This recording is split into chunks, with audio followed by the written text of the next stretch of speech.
Ladies and gentlemen, adjust your headphones.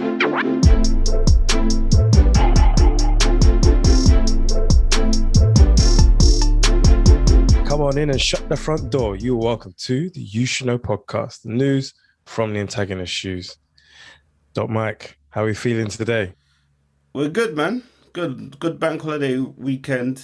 Lots of gigs, a bit of resting. You were active this weekend, weren't you? I was, yeah. I had a gig earlier myself. And then there was just a lot of busyness. Busy. I think, it's the end of summer, you know. Did it even begin? Did it even begin? Wow, if you ask the weather, probably not. But I reckon there was a lot going on. There's still going to be a lot going on, but I think we've reached a defining point. End of August. Oh, for end sure. of summer. There's obviously stuff that's still going on because a lot of these events have rolled over because of COVID and whatnot. Yeah. But yeah, When you I'm happy to see it go. I'm happy to see it go. They need to bring lockdown back, to be honest with you. This is So I'll save some money. Yeah, most definitely. save some money, save my life. Listen, late 20s, yeah, recovery is not a thing. It's not the same. It's not the same. Well, he doesn't believe in it. Most definitely. Now, I ate a parking fine this weekend, so yeah, I want to stay you home. too, boy. Yeah, these men embarking are active at 1:30 in the morning. Tell me on a bank holiday Sunday. Tell me why he wasn't at a brunch himself. Tell me why he wasn't at a drink up himself. Because they weren't making peas during the pandemic. I know he signed himself in. Oh, that reminds me. I was with this was years ago. I was with a friend in Central, which is Central. You may expect it though. Yeah. It was like 2 a.m. 2 of them got back to the car. There was a parking ticket. We were like, how? Who's up? There must be robots because I didn't see no man. It's the burn, and you see it. I thought I got away with it. I'll tell you real quick. I thought I got away with it, so I kind of walked back to the car. I see nothing on the windscreen. I think, oh, bless. And I see this guy on crutches. He was like, they were just here. I said, who was just here? He said they were just trying to stop him.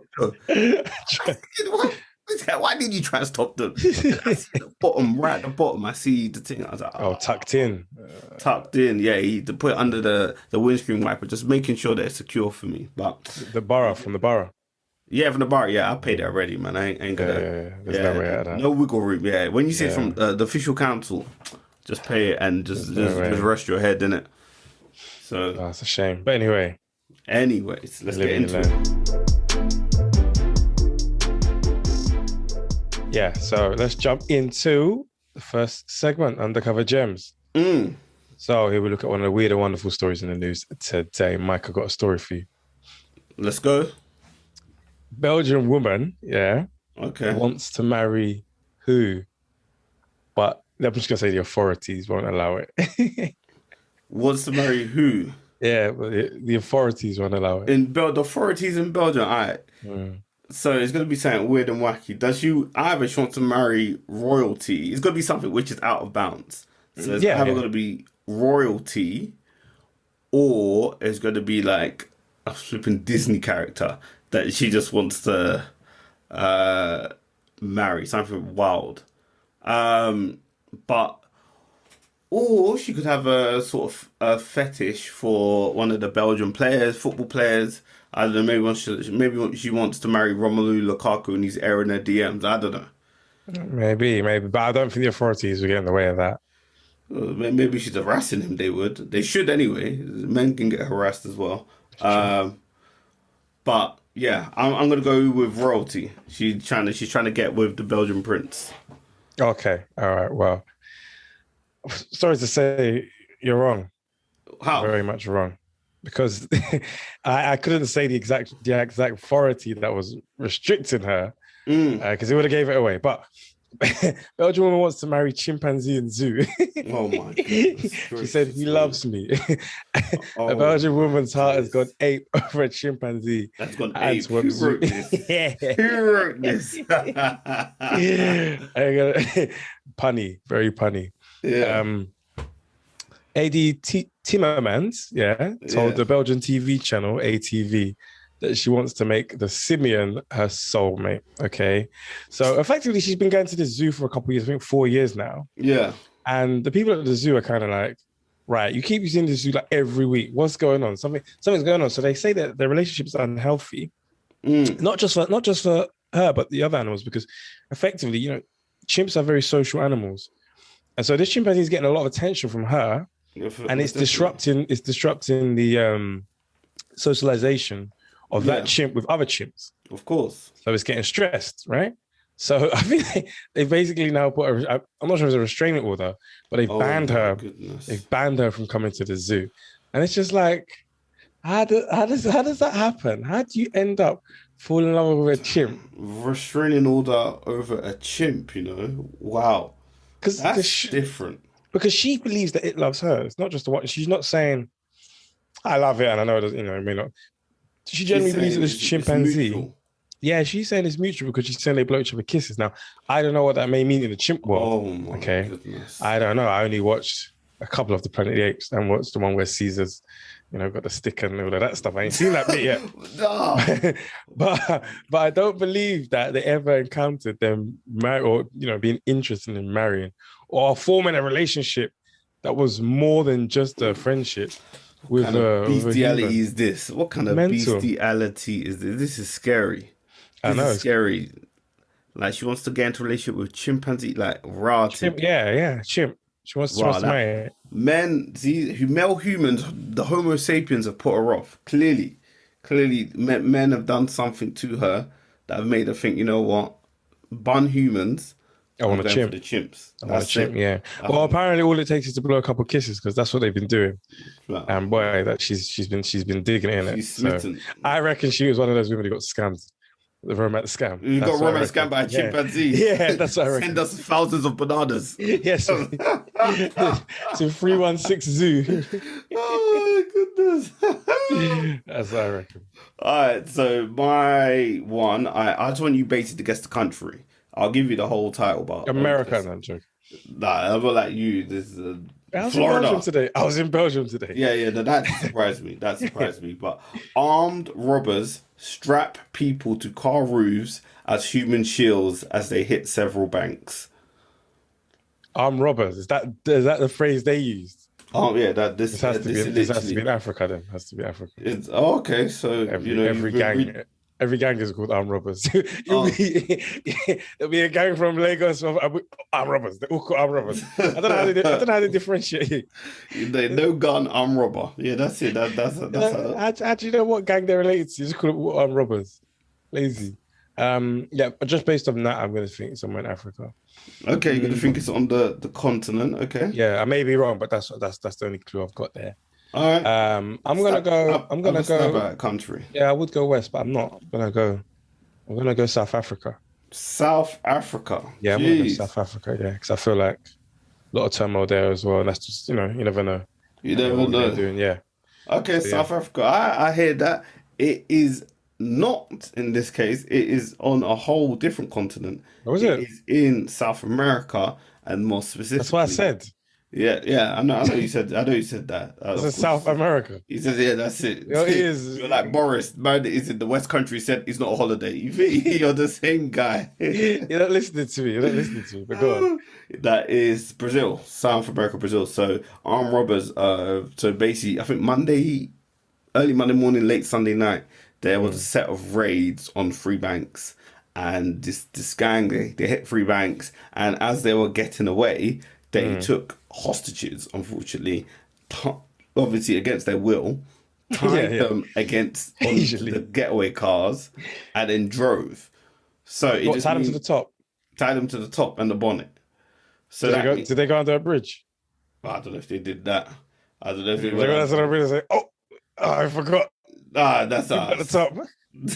Can't see nothing. Then proper cartoon, did it? Proper cartoon, but. They did that. So it just obviously you don't want to give credit to a criminal, but it's quite intelligent in the way that obviously the authorities won't be shooting at the cars, isn't it? If it's an armed robbery, because obviously these guys were shooting people, and unfortunately 3 people have died in the fracas. 2 were innocent civilians. 1 was one of the alleged robbers.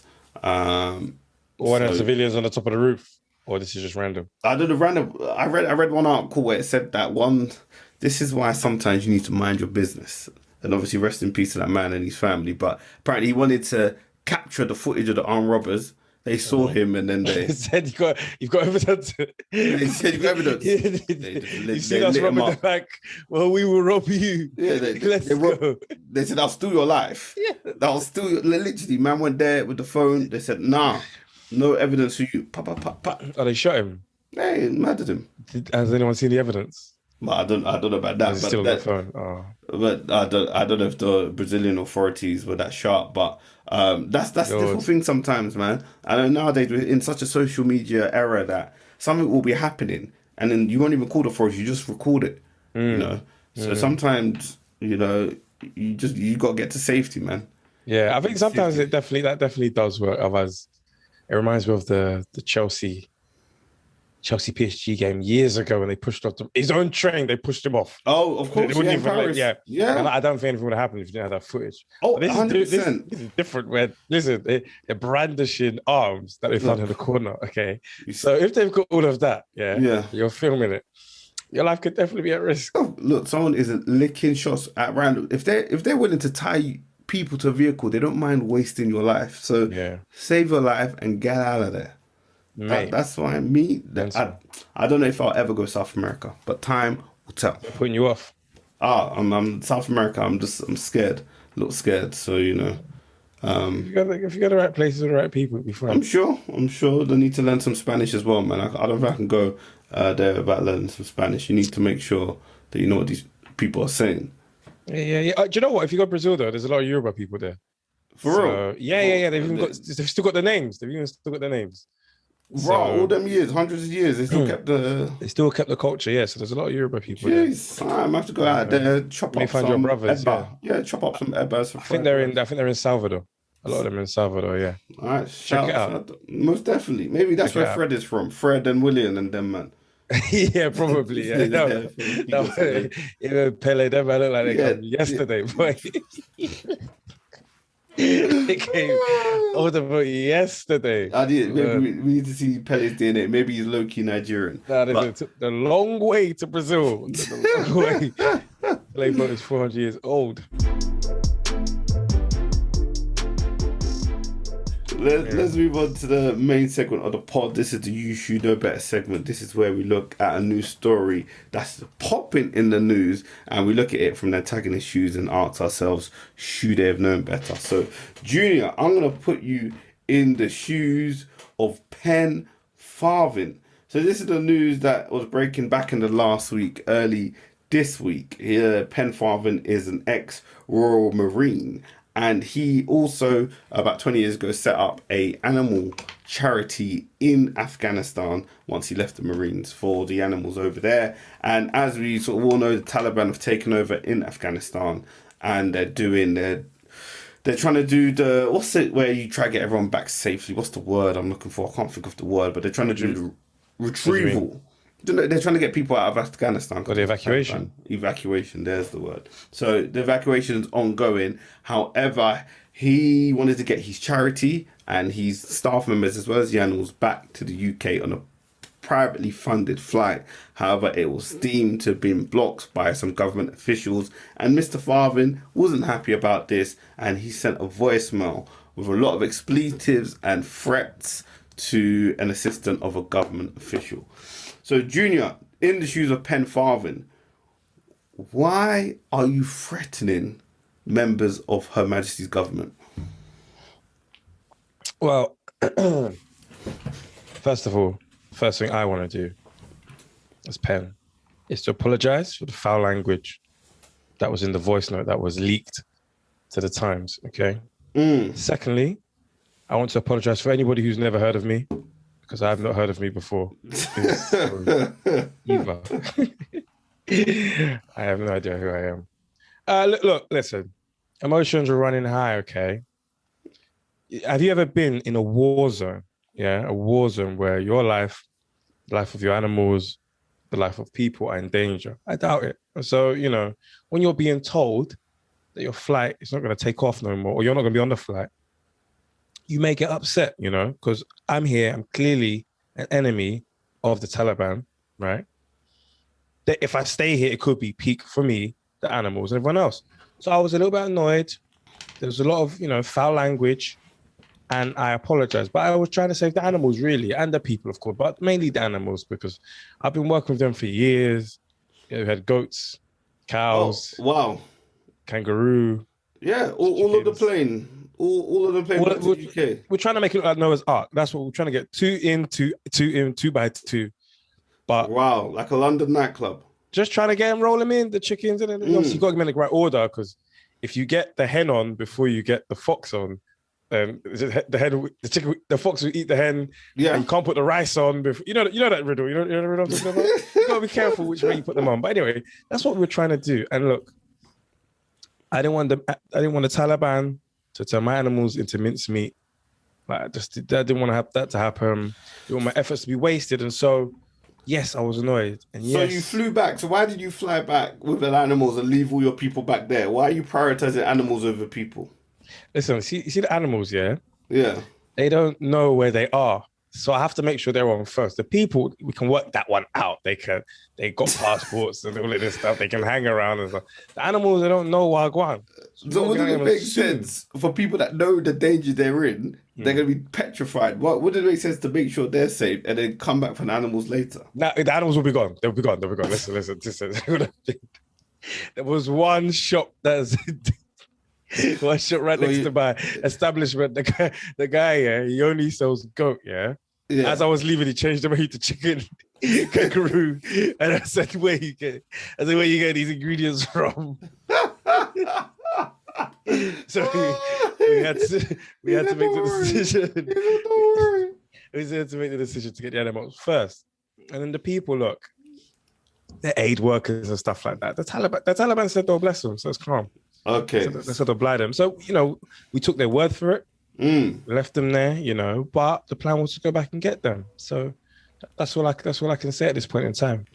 That is, listening to you say is incredulous that you prioritize animals over people, and I think that's a lot. That's a lot of things. People do that every day, though. People do that every day. Yeah, people. I'm about to say that people do that every day in this country. There is a sort of not shocking, but a shocking sort of desire to protect animals over people, and I find it so interesting. I think I've said it before, but I remember one time I was in the park and I see this guide dog by itself, and then everyone was, "Oh my god, who abandoned this guide dog? Why is this guide dog alone?" And I'm like, what about the person the dog should be guiding? What about them? Yeah, where's the guy with the sunglasses? Where's he at? He's now lost. Yeah.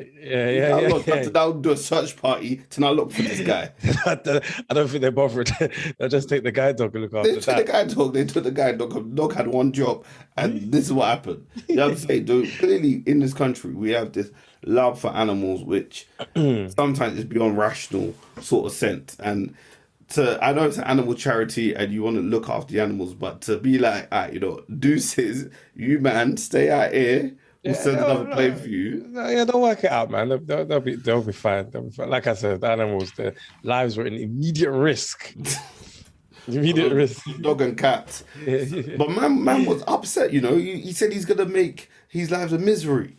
I had a voice that was fuming. He said he's going to show on social media and any other platform he can find. I don't even know what that means. Yeah. I don't even know what that means. I don't know what that means. But he was ready to have a go. So he's apologized, for the foul language and stuff. And like I said, I've not been in that situation where you're about to jump on. This isn't like, I'm going to holiday. This is you're in a danger zone. Yeah, bombs are blasted. And they're telling you your flight's I've seen people lose it at airport gates over lost luggage. Yeah, This one, the lower stakes. These are higher stakes. Yeah, I'm not saying he's right at all. Yeah, gave a half-hearted apology, and said, we'll brush it under the carpet. But again, I don't know what that feels like. No, but obviously government will leak it, man. Government tried to, the government can be leaked on, or they can leak. Someone leaked the Matt Hancock video. Well, he said that it was due to a change of the U.S. policy. So it sounded like he was blaming government. It sounded like he was also blaming the U.S. in this instance. So it seemed like maybe everything was moving fast paced and stuff like that. Maybe no one heard this brother and they just didn't put him on a flight. That's what I think happened. Because I've never heard of this dude before. Yeah, no, me neither. Me neither. Not that I'm not in the army game, so I don't know who's popular or who's big in the army game. But I would have thought that. But apparently, it was a privately funded plane, so I would have thought with that means that the government shouldn't even. Obviously, they need to grant him the evacuation, but they're not losing money, and usually money talks. So if you're not losing money, why block the deal? Well, I don't know about the finance of this flight, but I feel like in these evacuation situations, they're gonna get you. They're gonna get you on a plane. Yeah. They're gonna. I just wonder how it all kind of. Sure, do you know? I just reckon it's just a big mess of everything that's going on. No one knows what the correct channels are. Of course. And there may be even a policy that affected that private flight. So they went, look, we can't take you on because they've changed the policy of who we can bring into a certain country because they're flying to like Qatar.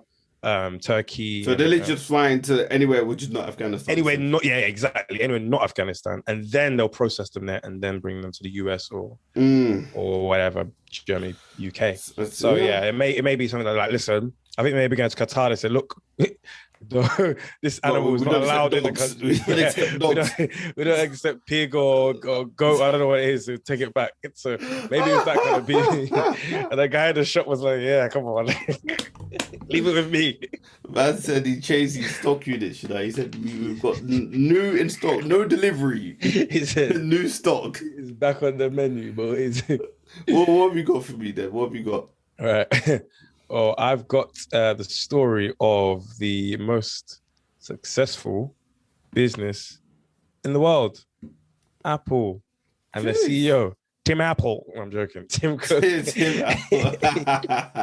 he said it to make it short. Tim Apple. He combined it. Wow. Anyway, Tim Cook has been paid 750 M's US. Get your money. Bonuses after presiding over soaring Apple share price. So he's been there for 10 years. August marks his 10-year anniversary for the chief executive.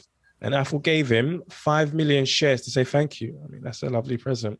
CEO of the world's most valuable company is going to get a massive now brace yourself for this 191.83% pay rise with his Apple shares. So that's how much he's presided over. The share price has risen by nearly over 200%, which is amazing. Isn't it in 10 years it's gone up by over 1,000%, right? 1,100%. Yeah, sure, maybe. Anyway, when he took over, took over in 2010, he had a long-term incentive plan with them. To see his profits rise with the share price. Okay. So a lot of commentators have said, well, this is great for Tim. I'm sure he's put a lot of effort in. But are we thinking about the workers? Are we thinking about the people under Tim who have done the long hours, the workers in the sweatshops, the people who you may not see every day? They may not be the face of Apple, but without them, it doesn't tick, right? People want to know, what are they getting for their service? Because surely it can't just be Tim who enjoys this. Now, Tim, no one's taken away what you've done, but what do you say to those critics? And how do you feel about receiving this bonus? And how do you even feel about your 10 years at Apple? Okay, one sec.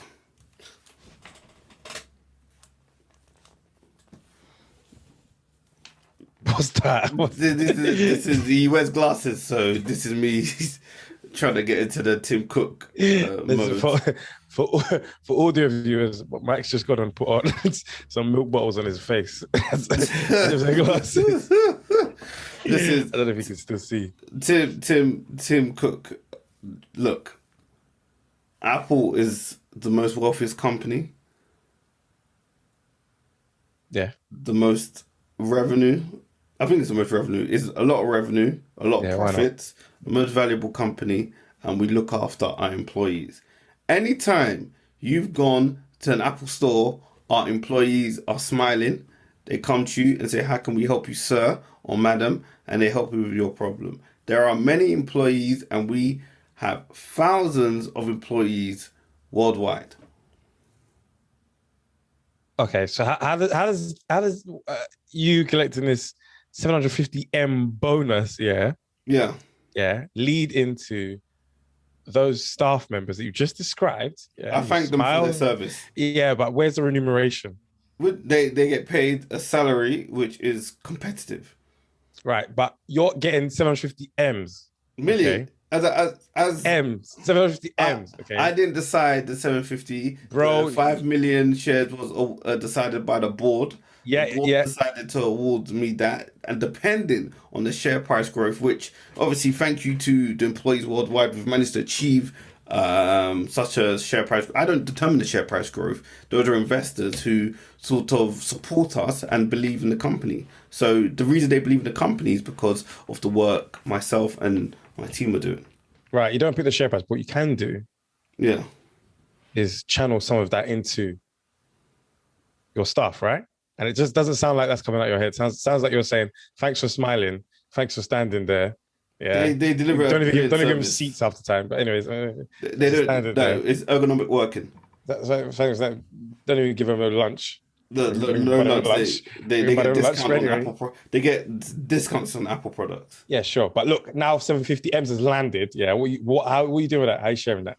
The way I'm sharing my wealth is that I'm not taking any of my wealth to the grave with me, and I promise to give away all of my fortune before I die. To who? To those who need it. Like who? Say. Like who? No, well, I'm asking you, telling me. I'm very concerned about climate change. Yeah. I'm also very concerned about, AIDS prevention.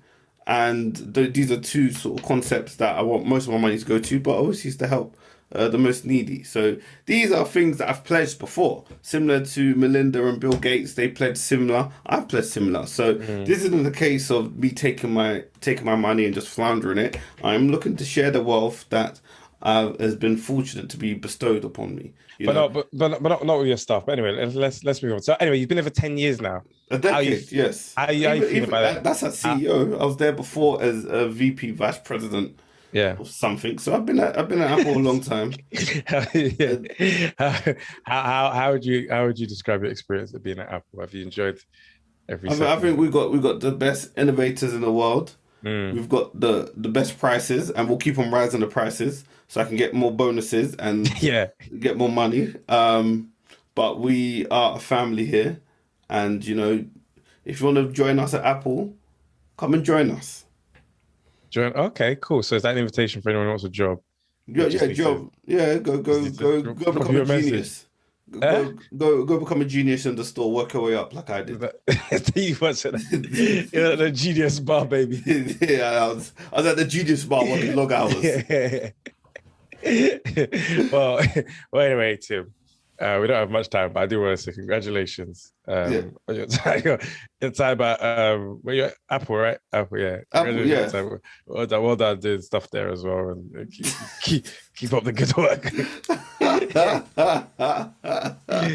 the good work, buddy. He's caking serious peas. What? Yeah. It's just though because it's interesting because obviously him. I'm not even having a go. It is them, but it's also the way that the tax laws work, right? Like him and Elon, they don't pay no income tax because they accept their remuneration, their compensation via shares, right? Yeah, of course, yeah. And so what they do is here's just economics 101. But what they do is then go to the bank and go, hey, I'm getting my money paid through shares, right? What I'm gonna go and do, is go and buy a boat or a yacht or whatever, and then ask the bank for the money. So they go and get the money in a loan. Say the yacht costs 500 M's. Yeah, you get loan. They also loan from the bank. Zero interest because they know, special guy. Yeah, you're good for that, innit? And then they use their shares, their stocks as it's leverage, isn't it? Leverage. Yeah. So they don't pay no income tax. So again, that's more to do with the laws, less to do with them. But obviously, they have a huge sway on those laws being produced and stuff. So it's just very interesting when you see stuff like that. Look, he's getting paid in shares. The share price has gone up. He eats the same way Jeff Bezos. His salary and his income went up during the pandemic. And man was thanking the Amazon staff. He takes from getting him to the moon, isn't it?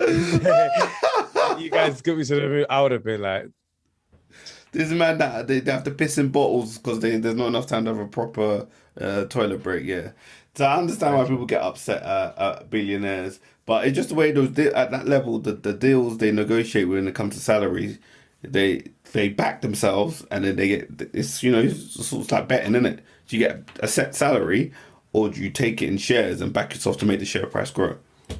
Yeah, well, of course you're going to take it in shares. You're going to take it anytime remuneration that's not taxed because it's the income tax, right? That's what most of us pay, income tax. Now, if you don't get any income in the traditional way, if you're getting it through dividends, share price, then that's not going to be taxed. I think that's the key thing. They don't pay no tax. Yeah, they don't. They should.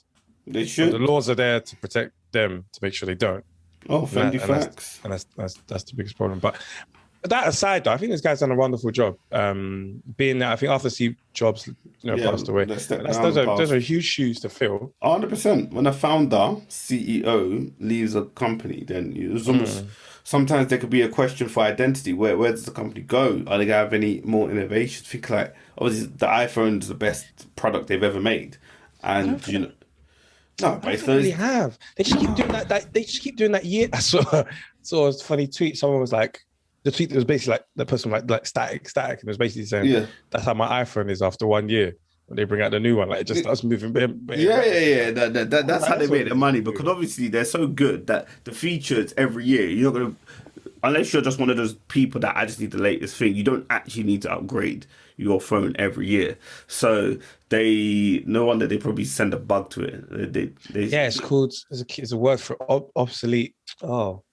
Something like designed obsolescence. Yeah, of course. Yeah, they made them so good. So it's like you don't need to. So then, how do you get people to upgrade the phone? They're a victim of their own success.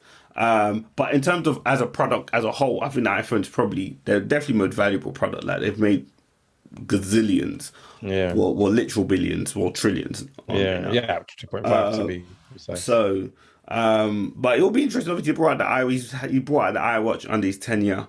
And he's obviously AirPods have come out and they've got Apple services. There's a branch. Again, do you know what? I'm with you. I am with you. Right? Yeah. I'm with you on innovation, but all those products were around before Apple, but they just obviously put their spin on it, which again in itself is that's branding, isn't it? Yeah, again, in itself. The success of branding. Let's move on to the last segment of the pod. This is the throwback segment. This is where we look at something that has happened this week, with this week being the week beginning the 30th of August that has happened in yesteryear. And I will go first. Usually I go last. I'll go first. The 31st of August 1997. This is a prominent date in the UK calendar because this is the date that Princess Diana unfortunately died in a car crash in Paris. She passed away with her sort of on and off partner at the time, Dodi Al-Fayed, and the driver of the vehicle. She was the survivor of the crash was her bodyguard. So I was 5 these times, so it's not something I can say I personally remember, but obviously growing up in this country, you can't not know about her impact and the impact she had on people. And obviously she wasn't with Charles anymore at that time. But she was still revered by the people, and looking at some of the images that I've seen from the crash and also the flowers being left outside Kensington Palace, it just shows the impact she had. And she was only 36, which is crazy. That's the same age Ronaldo has just signed for Man United at 36.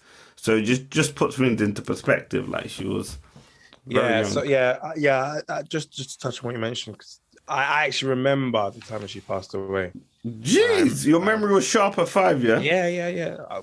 I may have been 6. Really? No. Yeah, 6. You couldn't have been 6. You were going to be 6. Was I? Yeah. Oh, yeah, you just turned... Yeah. All right, I was 5.5. Yeah. 5.5, yeah. Anyway, I remember it because I was going to my front... I was playing with, like, cars and stuff. I'm like, I got to the front room, my mum's crying. I was like, because usually if a family member in Ghana dies, they all come to the front room and cry, innit? Yeah. I said, who died? They said, the Princess Diana. I said, who's that? Who's that? They said, that's the royal. I was like, I thought it was someone from thought someone back home died. That's what I was you thought someone did? Well, Kamasi passed away. Yeah, I was thinking because they go to the front and cry in it. So I was like, oh right, like you don't care about. So obviously I didn't know the gravity of this woman. I don't know what she did in terms of like removing mines and stuff like that, and how much. But I think everyone can agree it was everyone's mum's bloody. Oh yeah. She was fighting a good cause. She was fighting a good fight, man. She was, yeah. So when she passed away, I was like, oh, like I vividly remember that. Remember going to the front room, and I was like, who died, kind of thing. Jeez, so you got a better memory than me. I did not know any of that. But what have you got? What have you got for us this week? So I've got one that's slightly older, but very, very important as well. And it was around this time this week, September the 2nd, actually. It's when Japan finally surrendered, or had the ceremony of surrendering on a US battleship, USS Missouri, which formally ended World War II in the world. We already had the Germans surrendering earlier in May. Japan was still kicking on, fighting. Two nuclear bombs hit Hiroshima and Nagasaki. They still carried on, but eventually it was enough. And they said, yeah, we're done. So they call it VJ Day, Victory of Japan Day. So obviously Germany were defeated by this point, innit? And they took Hitler out. Hitler ducked out and they deaded him. So who was on Germany's side? Germany, Japan, who else? Germany, Japan, Italy, and a bunch of other smaller satellite countries. Italy were out by like 43. Like okay, so Italy got smoked early. Yeah, they got so smoked. Yeah, Germany had to invade them. Had to invade them. What kind of tag team was this, man? They just beat each other up. Had to invade them to stop them from getting overrun, innit? Wow. And then eventually they will push back. But yeah, Europe was the battle. That was the main theater. And the second was the Pacific. Where Japan and America. Yeah. So Japan. So where did that come from? Like why is USA coming all the way over to beef Japan? Because there was a lot of tension before Pearl Harbor. A lot of tension because basically America. But Japan bombed Pearl Harbor, right? They did, yeah. But okay. Basically, they were taking over a lot of like the little colonies and stuff like that in Asia. The US weren't happy about it. They stopped sending oil to Japan in it, and Japan needed that in it. So they said, you know what? Let's just knock the US out real quick and then carry on what we're doing. So that was happening all in the Pacific theater, isn't it? Okay. So yeah, doing all this in so I studied history at uni, of course. Yeah, going over this. You don't really touch up much on this side of the world, like the Pacific and what happened in America. You don't really hear about. You hear about Germany and blah blah blah. But I guarantee you, people probably think it ended with Germany, but it was Japan. No. So Japan was still swinging. Japan was still swinging. Still going. Yeah, the emperor was saying, "Let's go," and then it got peak after the two bombs. Do you know it wasn't that? It was when the Russians were coming. They said, "No, this is long." Well, Russians were on the Allied side. Yeah. So after they defeated Germany, Russia. There was a time when Russia and America were on the same team. Yeah, of course. That was World War II, and then the Cold War immediately after. And then they started beefing. Yeah, straight away. And since then, it's never been the same. It's not been the same since. You're right. So yeah, that happened immediately. So the reason why Japan and like Germany economically are really strong, and South Korea, is because the US pumped a lot of money into them to build them up to battle the USSR. That's why those two countries. In the Cold War. After World War II. Yeah, that's what I think. Japan's the third largest economy, and Germany's maybe the fourth or fifth. Okay. So yeah. So America thought, all right, they'll be our allies when we beat Russia. Yeah, like let's help them out. Let's get their economies back up, and then they can be bulwarks against communism. So that's why those countries have had. That's why they're Toyota, Honda. Yeah, self-sufficient, Volkswagen. Yeah, Benz, whatever. Adidas, backed them. They backed them. That's what they did. I don't know what Ghana were doing. They should have listened. We need. I literally listen, we'll give you a chance. Give us a chance. The exports from our country is just, the West African natures are just lacking, man. There's oil that we sell raw oil to them, and then they refine it and sell it back to us. It's just unbelievable, man. It's just a no end products. Nothing. Guinness. That's it. Guinness and oil. Yeah. That's Anyway. That has been another episode of You Should Know Better. Obviously, you guys have a good weekend. Don't do anything that's going to make us say you should know better. Take care and peace. And I bet.